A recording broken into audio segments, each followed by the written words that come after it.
कभी सोचा है कि क्यों कुछ लोग जिंदगी भर इतनी मेहनत करते हैं फिर भी पैसों के लिए परेशान रहते हैं, और वहीं कुछ दूसरे लोग हैं जो बड़ी आसानी से दौलत बना लेते हैं? असल में फर्क क्या है? आज हम रॉबर्ट कियोसाकी की मशहूर किताब रिच डैड पुअर डैड के उन्हीं सीक्रेट्स को समझने वाले हैं। ये कहानी है दो पिताओं की, जिनकी सोच ने लाखों लोगों की पैसे को देखने की नजर ही बदल दी। तो देखिए, रॉबर्ट कियोसाकी के दो पिता थे और उनकी सोच में जमीन आसमान का फर्क था।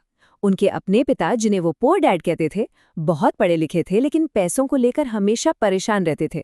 उनका मानना था, खूब पढ़ाई करो और एक सेफ जॉब पकड़ लो। दूसरी तरफ थे उनके दोस्त के पिता, यानी उनके रिच डैड। वो एक कामयाब एंटरप्रेन्योर थे। उनका मंत्र था, ये सीखो कि पैसा असल में काम कैसे करता है। तो चलिए उन सबको को समझते हैं जो इन दोनों की सोच को इतना अलग बनाते हैं। इसकी शुरुआत होती है एक ऐसी प्रॉब्लम को समझने से जिसमें हम में से ज्यादातर लोग फंसे हुए हैं और उन्हें पता भी नहीं। रिच डैड कहती थे कि असली समस्या मेहनत की कमी नहीं है, बल्कि एक अनदेखा जाल है, एक ट्रैप। उन्होंने इसे नाम दिया द रैट रेस, चूहे की दौड़। तो ये रैट रेस आखिर है क्या? जरा सोचिए, एक गधा है जिसके सामने एक गाजर लटकी है। वो उसे पकड़ने के लिए भागता है, पर गाजर हमेशा आगे खिसक जाती है। बस यही रैट रेस है। लोग एक सैलरी से दूसरी सैलरी के पीछे भागते रहते हैं। उन्हें लगता है कि अगली सैलरी, अगला प्रमोशन सब ठीक कर देगा, लेकिन वो बस उसी पहिए में और तेज दौड़ने लगते हैं। और देखिए, ये पूरा चक्र लॉजिक से नहीं बल्कि दो बहुत पावरफुल इमोशन से चलता है। पहला है डर, कहीं बिल न चुका पाएं, कहीं नौकरी न चली जाए। ये डर हमें काम से बांधे रखता है।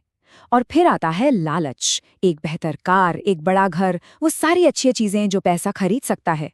तो होता क्या है, डर हमें दौड़ाता रहता है और लालच हमें और ज्यादा पाने के लिए उकसाता है, और हम उसी चक्कर में फंसे रह जाते हैं। और ये चक्र असल में काम कैसे करता है? बहुत सिंपल है। स्टेप 1, हम नौकरी करते हैं, पैसा कमाते हैं।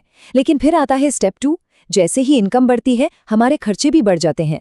फिर स्टेप 3, हम और ज्यादा मेहनत करते हैं ताकि प्रमोशन मिले, सैलरी बढ़े, लेकिन उस ज्यादा पैसे के साथ उसे खोने का डर और ज्यादा चीजें पाने की इच्छा दोनों बढ़ जाती हैं। और इससे पहले कि कुछ समझ आए, हम वापस शुरुआत में होते हैं, बस उसी पहिए में और तेज दौड़ रहे होते हैं। तो सवाल ये है कि इस जाल से बाहर कैसे निकला जाए? रिच डैड के कुछ बहुत ही सिंपल लेकिन पावरफुल नियम हैं जो इस रैट रेस से आजादी का रास्ता दिखाते हैं। तो रास्ता क्या है? रिच डैड के मुताबिक सब कुछ एक बहुत ही बेसिक चीज से शुरू होता है, जिसे वो फाइनेंशियल लिटरेसी कहते थे। ये कोई रॉकेट साइंस नहीं है, ये बस एक बुनियादी फर्क को समझना है। फर्क एक एसेट और एक लायबिलिटी के बीच। एक ऐसा कॉन्सेप्ट जिसे ज्यादातर लोग, यहाँ तक कि बहुत पढ़े लिखे लोग भी, कभी ठीक से समझ ही नहीं पाते। रिच डैड का तरीका बिल्कुल सीधा था। एसेट यानी संपत्ति, वो कोई भी चीज है जो आपकी जेब में पैसा डालती है, बस। जैसे एक घर जिससे किराया आता हो, या स्टॉक्स जिनसे डिविडेंड मिलता हो। पैसा अंदर आ रहा है तो वो एसेट है। और इसके ठीक उलट, लायबिलिटी यानी देनदारी, वो कोई भी चीज है जो आपकी जेब से पैसा निकालती है। और यहीं पर ज्यादातर लोग गलती करते हैं। वो ऐसी चीजें खरीदते हैं जिन्हें वो एसेट समझते हैं, जैसे एक महंगी कार या उनका अपना घर। लेकिन सोचिए, अगर कोई चीज हर महीने आपकी जेब से होम लोन, टैक्स और मेंटेनेंस के नाम पर पैसा निकाल रही है और कोई इनकम नहीं दे रही, तो रिच डैड के हिसाब से वो एसेट नहीं है, वो आपकी सबसे बड़ी लायबिलिटी है। और कैश फ्लो का ये फर्क यहाँ बिल्कुल साफ दिखता है। देखिए, मिडिल क्लास के लिए इनकम आती है सैलरी से और सीधी चली जाती है लायबिलिटीज में। Home loan, car loan, credit card bills. पैसा लगातार बाहर जा रहा है। अब अमीरों को देखिए, वो अपना पैसा और ध्यान एसेट्स खरीदने पर लगाते हैं जो इनकम बनाते हैं।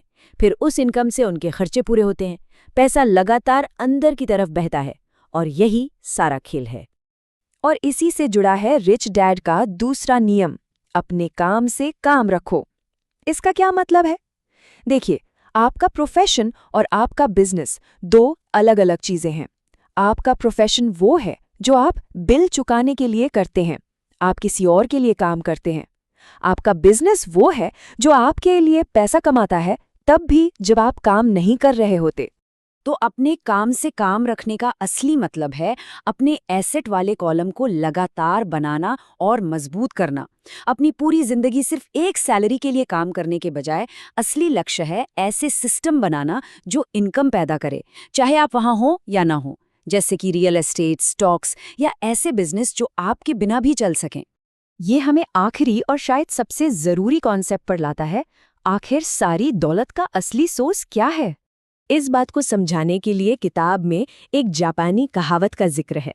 तलवार जो हथियारों की ताकत दिखाती है, गहना जो पैसे की ताकत का प्रतीक है, लेकिन एक तीसरी ताकत है जो इन दोनों से भी बड़ी मानी जाती है। क्या हो सकती है वो? वो है आईना। आईना प्रतीक है आत्मज्ञान का, फाइनेंशियल इंटेलिजेंस की ताकत का। ये सिर्फ ये जानने की ताकत नहीं है कि पैसा कैसे काम करता है, बल्कि ये समझने की ताकत है कि पैसे को लेकर हमारे खुद के इमोशंस, हमारा डर और हमारी इच्छाएं कैसे काम करती हैं। तो सबसे बड़ा सबक यही है, हमारा दिमाग ही हमारा नंबर 1 सबसे शक्तिशाली एसेट है। यही वो चीज़ है जो ज़ीरो से करोड़ों की दौलत बना सकता है या हमें जिंदगी भर के संघर्ष में फंसाए रख सकता है। सब कुछ इस पर निर्भर करता है कि हम इसे कैसे ट्रेन करते हैं और कैसे इस्तेमाल करते हैं। और यहीं आकर हम सबको खुद से एक बहुत ज़रूरी सवाल पूछना चाहिए। अगर हमारा दिमाग ही हमारी सबसे बड़ी संपत्ति है, तो हम इसमें इन्वेस्ट कैसे कर रहे हों? हम अपनी फाइनेंशियल एजुकेशन को बढ़ाने के लिए क्या कर रहे हैं? क्योंकि आखिर में इसी सवाल का जवाब पुअर डैड और रिच डैड के रास्ते के बीच का फ़र्क तय करता है।